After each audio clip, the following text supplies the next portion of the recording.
Hi guys! So, on this video guys, i-share ko naman sa inyo yung skill ko sa pananahi. So, gagawa ko ng cover nitong printer namin kasi mag-book dito. So, gusto ko siya gawan ng cover para hindi siya magabukad. So, ayan. So, first, bali, magme-measure tayo ng width at saka length niya. Ayan. Diyan tayo magbabase guys para sa ating tatahiin cover. So, ayan yung ginawa ko. So, ito yung gagamitin kong tela at saka garter. So, syempre, ang una kong ginawa, mineasure ko yung tela, same as sa measurement ko dun sa printer. So, ito na yung nagupit ko. Bali, base to siya at saka apat na sides ng cover. So, hindi ko lang na-videohan ng maayos, pero yun yun. Yun yan. And then, after that, ididikit ko ang bawat sides. Lalagyan ko ng pin na ganyan para hindi siya mag-separate. And then, sukat ako ng ayan, mga 1 cm ata yan. Nilagyan ko ng mark para magkaroon ako ng, ma-stitch ko siya straight. And then, ayan, mas may masusundan ako na marker. And then first, bubuhulin natin yung dulo ng ating sinulid para naman hindi siya tumagos, di ba? So, ganito ako magbuhol, guys. Bali, ikot-ikot ko lang ng ganyan yung dulo. And then, ayan, ipapasok natin siya ng ganyan. And then, hilahin siya pababa para makakreate siya ng buhol. Ayan. And then, yan, magsa-start na ako mag-stitch. So, bali, ang gagamitin ko na pattern, guys, is, kung hindi ako nagkakamali, ang tawag dito is double stitch or back stitch. Kasi yung front niya, ayan, double stitching siya. Kasi di ba may single stitch siya, yung diretso-diretso lang siya. Parang alon-alon lang na pag-stitch. Ito na yung ginawa ko is, double stitching. Kasi, ididikit ko siya ng ganyan. Bali, ganito siya, guys. Ayan, ipapasok ko siya ng ganyan, and then, babalik ako ng ganin. Ibabalik ko siya ng tahi na ganon. Para, parang continue siya, guys. Parang yung sa machine. Hindi ako marunong mag-machine. Yung kamay lang talaga yung alam ko na tahi, guys. So, ganyan lang siya. Ayan. Kita nyo naman, di ba? Maganda talaga pag may marker siya, guys, kasi mas madali mo siyang ma-continue na stitch siya. Di ba? Straight. Ayan, o, di ba? O, ito yung mag-itsura niya sa likod niya, guys. So, yun yung tawag ko na back stitch.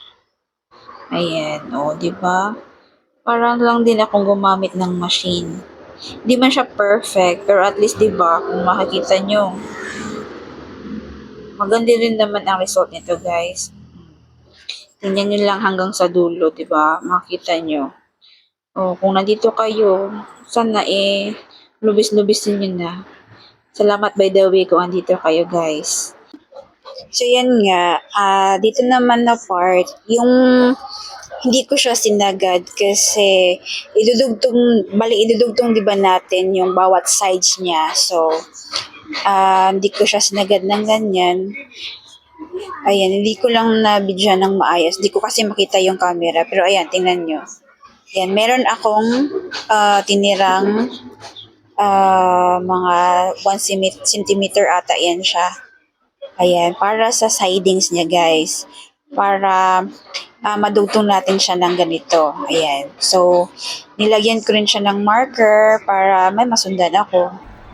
O, ayan, kita nyo naman. So, tingnan nyo, nakabit ko na lahat ng sides dito sa base natin. So, itong sides na naman yung tatahiin ko. Ayan, tatahin ko ng ganyan. Bali, isang pattern lang yan siya, guys. Double stitching lang talaga. And then, yung bottom niya, guys, hindi ko rin siya isasagad kasi nga, lalagyan natin siya ng garter, di ba? Ayun. Oh, ayan. Kita nyo naman. Oh, di ba? Ang ganda ng result. Oh, sino mag-aakalang kinamay ko lang yan? Charot! Ayan guys. And then, dito na tayo sa part na gagawa tayo ng mapapasukan ng garter. Ayan. So, lalagyan ko lang siya ng pin na ganyan para mas madali ko siyang madugtong lahat. O, ayan. Bali hindi ko tinahi yung hindi ko tinahi, kumbaga ano ba yan?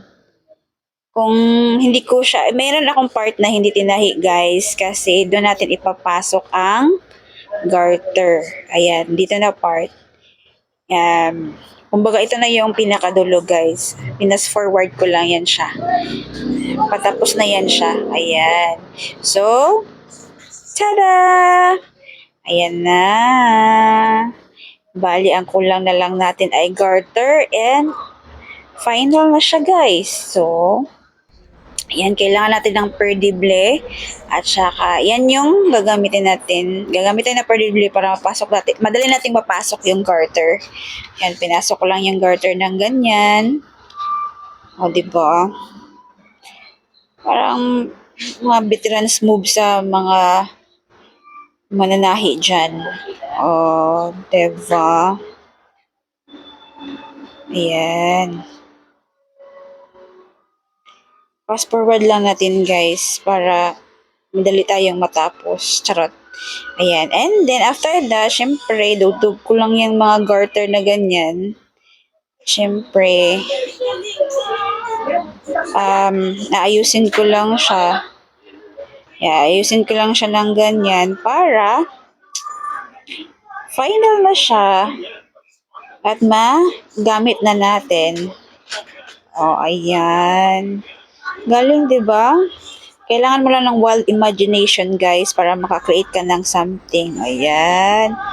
Kalain mo yun? Nagawa ko to, di ba? So, ito na. Itatry na natin sa ating printer. Yan. Pasok na natin. O, di ba? Oh. Kalain mo yun? Yan. Oh, saya-saya. Tuwa-tuwa ko dito, guys. 'Di ba? Ayos.